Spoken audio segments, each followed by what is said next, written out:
بسم الله الرحمن الرحيم halkan naga daawanaysan waa talooyinka shacabka Soomaaliyeed ku soo dhawaada meel kasta oo adduunka aad ku nooshihiin maantay waxaan idin wadnaa program meelo badan taabanayo insha Allah taala lama qodob waa ganacsatada qodobna waa dawladda Soomaaliya insha Allah taala haddii aan u gudo galo ganacsatada dalkaynu waxaad moodaa in aynan daacad ka ahayn inay dalkan iyo dadkan ay u shaqeeyaan balse ganacsatada Soomaaliyeed inta caqliga u saaxiibka ah ee maanta dalkan iyo dadkan la jaanqaadi karto waa in dukumeentiyaasha loo ogolaado kuwa kale oo dhahayaan kulkuleetar la qaatay baqarada albaabada aan u laabaynaa bararada kuwaas wadaan in dukumeentiyaasha lagala naqdo waxaan leeyahay ganacsatada Soomaaliyeed 27 sano ayay dalkan ay dhacayeen 27 sano ayay dalka burburkiisa ka qayb qaadanayeen 27 sano ayay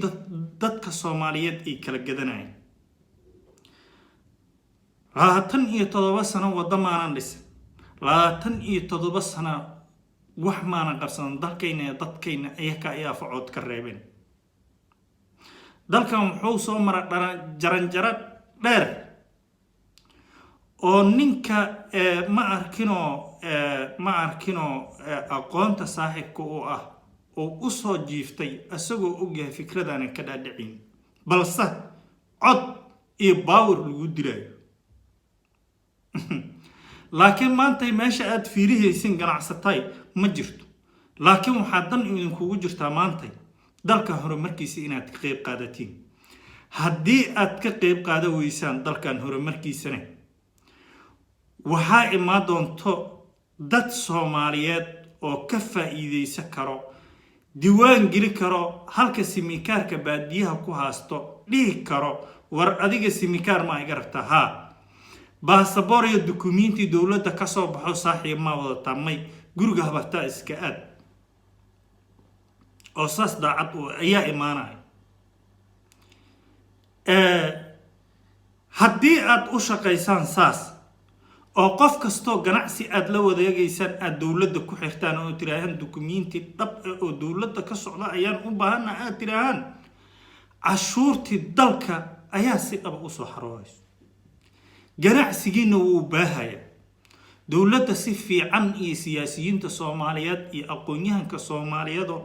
waxay noqonaysaa in ganacsiga ay garab istaagaan ee garab ay u noqdaan maadaama ay dalka tiir dhaxad ay u noqonayaan ma ahan in bombila ahaan amal inta meel lagu soo joojiyo ee hadal inta lagu soo dhiibo meelaha la soo istaag wasaaradaha dawladda waxay taabatay shacabka halka ugu hooseeya iyo halka ugu horkoreeya ayay taabatay wacyigelintooda ayakoo aga golle inayna dadka inaan kicin oo dadka power dad kale ay wataan jajabnaashada kaliya ay dawladda muujinayso marka ay aragtay maryabaha qaarkood waxaa leedahay kulleyti in la qaato maskiinimada iyo dalka sida ay ma arkino kalsooni iyo dalka inaynan kala qaybsamin sida ay u muujinayaan dadka u la wadaagaan duruuf kasta oo ka jirto waxay taabatay wasaaradaha wacyigelinta ay bixiyaan waxay taabatay halka ugu hooseeyo oo ma arkino wax fahmi karo iyo halka ugu sareeyo ayay taabatay adkaartaas oo in cashuurta la bixiyo waxay ku yeelato dalka saameyn waxay ku yeelato qurba joogtii saameyn ku yeelato cid kasta oo Soomaaliya ayay saameyn ku yeelato waa in la bixiyo cashuurta ma aha walax nin shakhsiya leeyahay ma aha waxay wasaarad gooni ay u lahaayeen dalka madaxweynaha halka ugu hooseeya iyo halka ugu koreeya ayaa lacagtaas qaadanayaan lacagtaas waxay naqaysaa wax danta guud lagu qabto waxay naqaysaa wax booliska amnigaada ka shaqeeyo waxay naqaysaa lacag si walbo wax soo saarka dalka loo adeegso waxay noqonaysaa ummadda Soomaaliyeed iyo ganacsatada Soomaaliyeed bangiyaasha Soomaaliya inay ka faa'iideystaan marka waxaan dhihi lahay dowladda qodobkeeda ayaan rabaa inaan miiska idiin soo saaro. dowladda waxaa looga baahan yahay ad adeeg, waxaa looga baahan yahay xiilad dadka saameyn ku yeelan karto, jiro aad ka jirto dadka saameyn ku yeelan karto. taas waxay noqonaysaa baawar ka yimaado rayadka iyo dadka shacabka ka yimaaday noqonaysaa. taasna waxay noqonaysaa in laga muro dhalay. waxaan idiin rajeeyayaa khayr badan